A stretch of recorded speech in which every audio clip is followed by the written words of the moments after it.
In Florence the spring was over, and the heat had come. The carved palaces quivered like radiators in the sun. Hot blasts of air, as from kitchen stoves, moved through the streets laden with odours of meat and frying oil. In the cheaper cafes, brick-faced British tourists sat sweating and counting their crumpled money.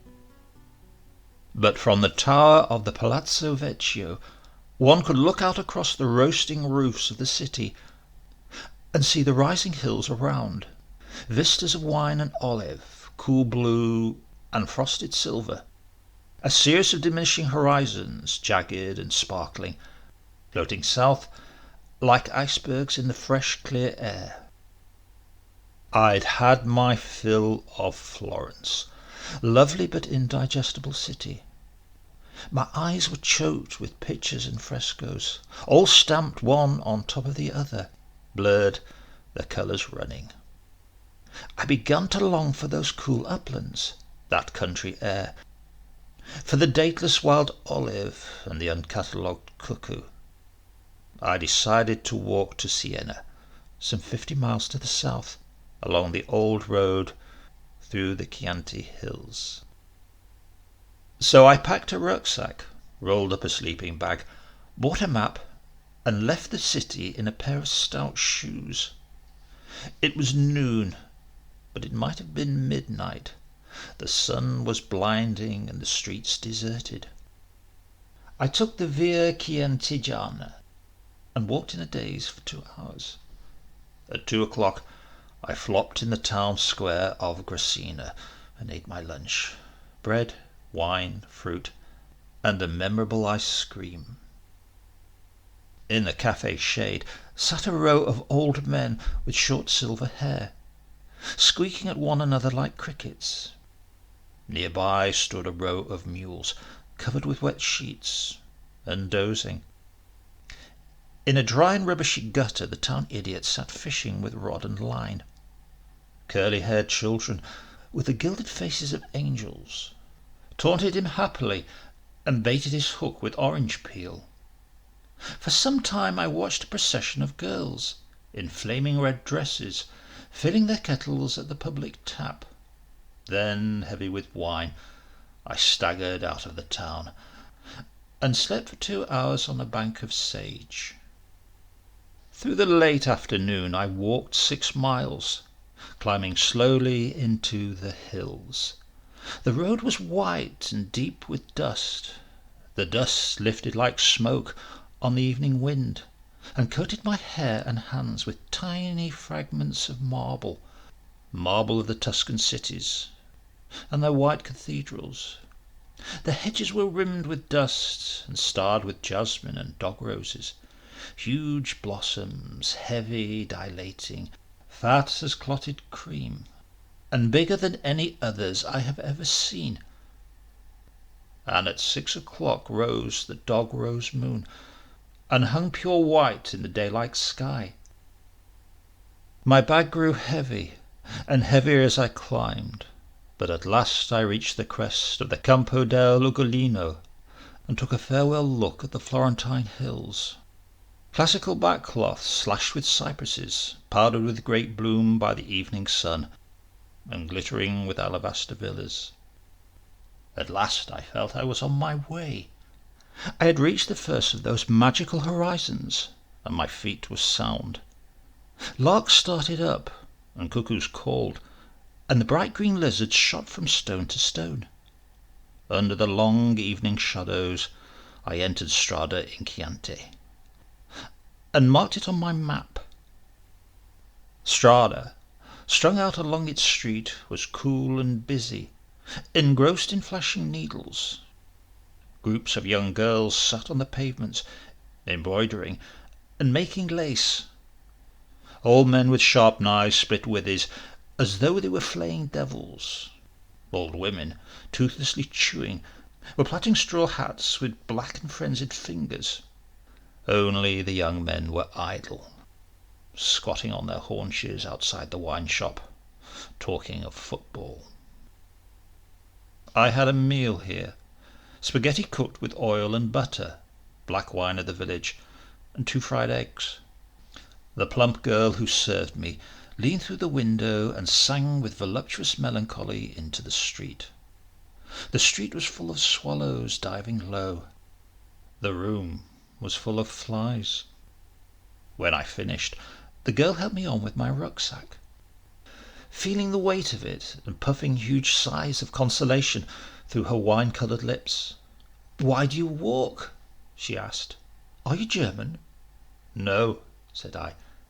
"Then why?" she repeated, mystified. I hadn't the word nor the heart to answer her. Now through the red of sunset I went out of the village to find a place to sleep.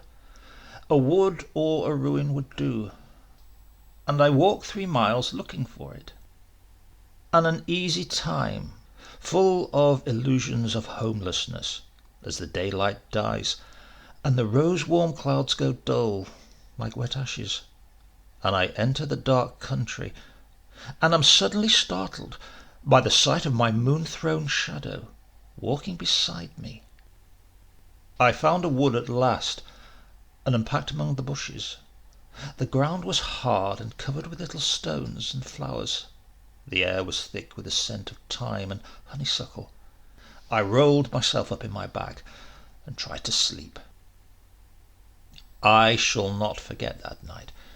It was worse than lying in the heart of a modern city. The moon came up over the trees and shone into my face like a street lamp.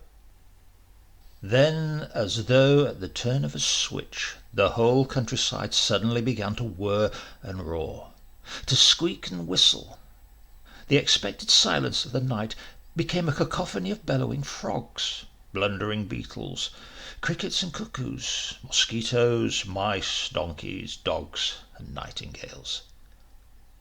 There was no sleep or peace till the sun rose, and then it was too late, and I was too stiff.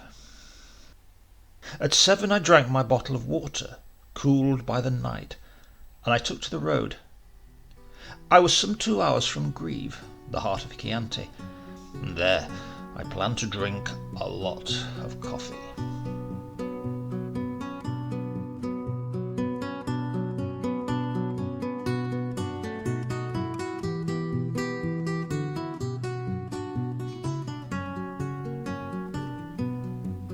I was in the high deserted country, with vast views sparkling all around me.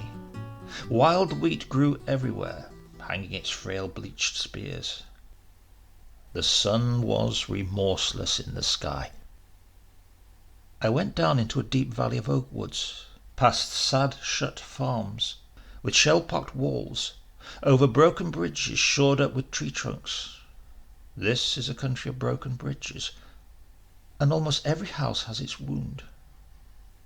Up all these valleys the long war ground its lacerating way, leisurely dynamiting, negligently tearing off roofs, harrowing the face of the land like the passage of an ice age.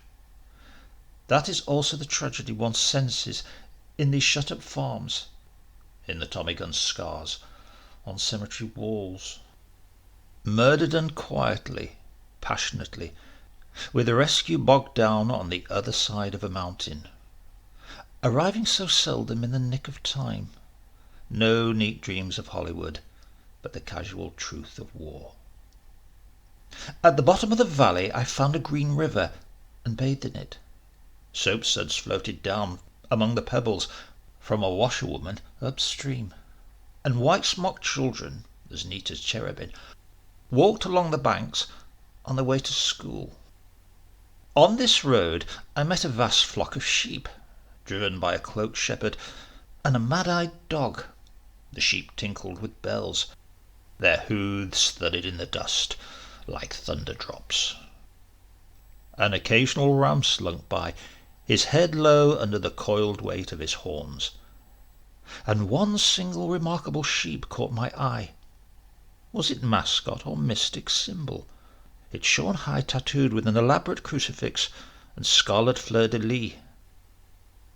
Here also among the wheat fields stood a crude memorial to a young man murdered there in 1899. A wayside cross decorated with flowers and skulls, and a legend lamenting the deed. And nearby, cutting the hedge, a merry roadman in a brilliant waistcoat embroidered with stars and roses. At 9:30 that morning I entered Grieve, a town smelling of pure wine. Its outside walls were shattered with dynamite, but within was an ancient piazza, quiet and arcaded, like a cloister. Here I rested and took a late breakfast, while a woman set up a stall of cherries, and a dog sniffed a snakeskin in the road. There was no one else to be seen. Later, with a bottle of Chianti, some bread and fruit, I climbed 4 miles through the blazing morning and entered Panzano, a village roosting like a red hen on the top of a sharp hill.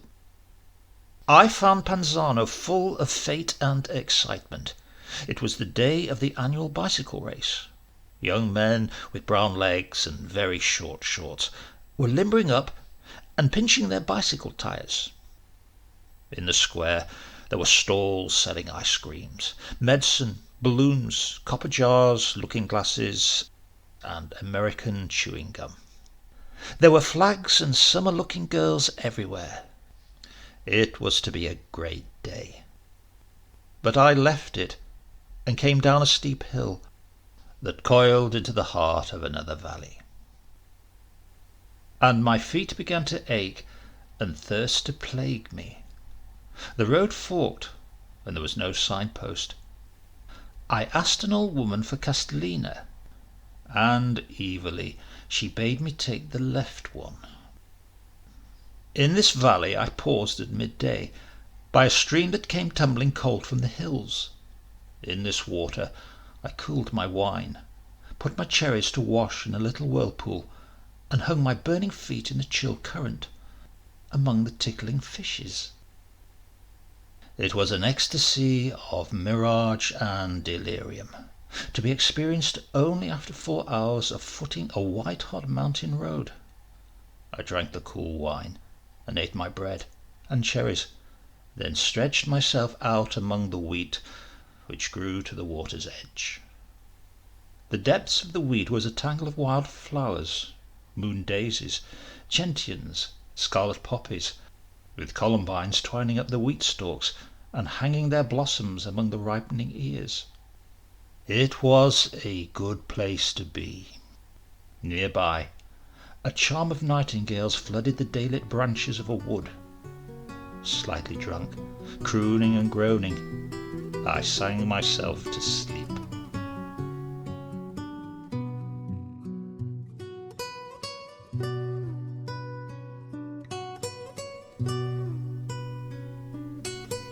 When I took to the road again, and had walked some miles, the sun was not where it should have been. I had a feeling I was walking in the wrong direction. And I was. 2 country policemen appeared, unshaven, brandishing rifles, who bid me halt, examined my papers, sucked their teeth at me, inquired why in God's name I was walking on foot, and then told me Rada was just around the corner. I didn't want Rada. It meant I'd come nearly 10 miles out of my way, but there was another road back to Castellina, along the top of the hills. Pleasant? I asked. No, brutish, they said. They were right. First I climbed the cliff into Rada, sucking sharp lemons and grunting under my burden. Then for 2.5 hours I walked the hog's back, through dust and rocks and thorns, but on top of the world, with the great blue distances south of Siena appearing for the first time. It was hard going, but I wanted to sleep south of Castellina that night. I met no one on that road but snakes and lizards. I walked with sweat in my eyes and the devil of a thirst in my mouth.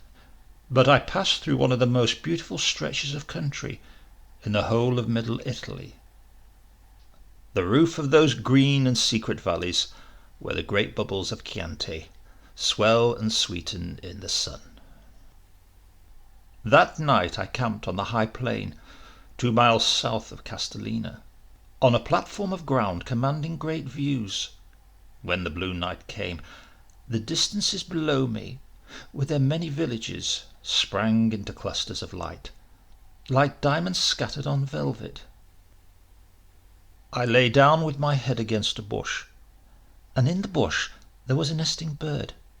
For some time she fluttered nervously with her wings, but in the end we slept at peace together, and I slept well. When I woke late on that last morning, the first thing I saw was a fantastic town of golden towers, surrounded by oak woods, lying some 15 miles to the west.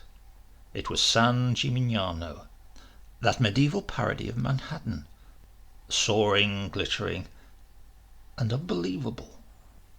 Then, as I moved my head, suddenly I discovered Siena, hiding behind a bush. I had been waiting for my first sight of it, and I had somehow missed it in the twilight of yesterday.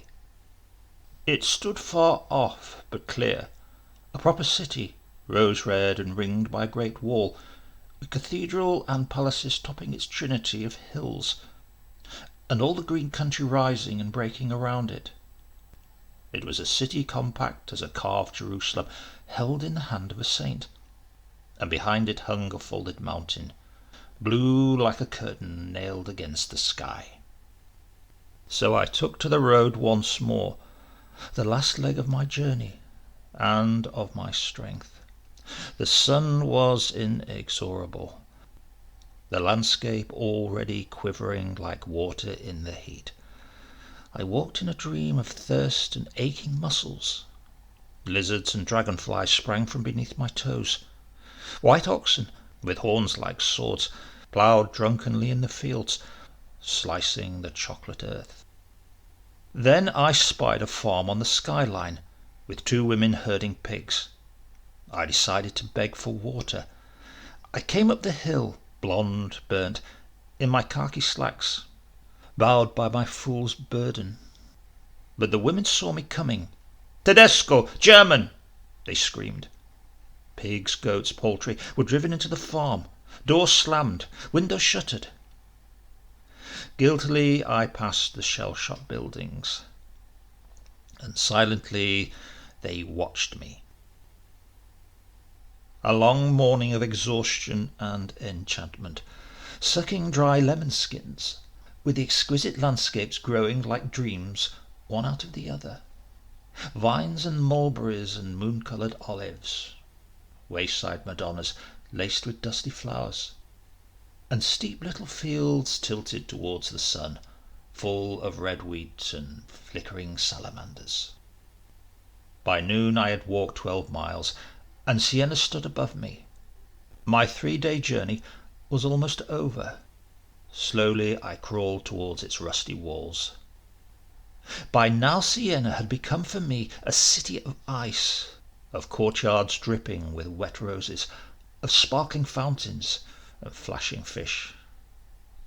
It was not quite that, but it gave me a cool room and a chaste white wine and a long sleep in a bed.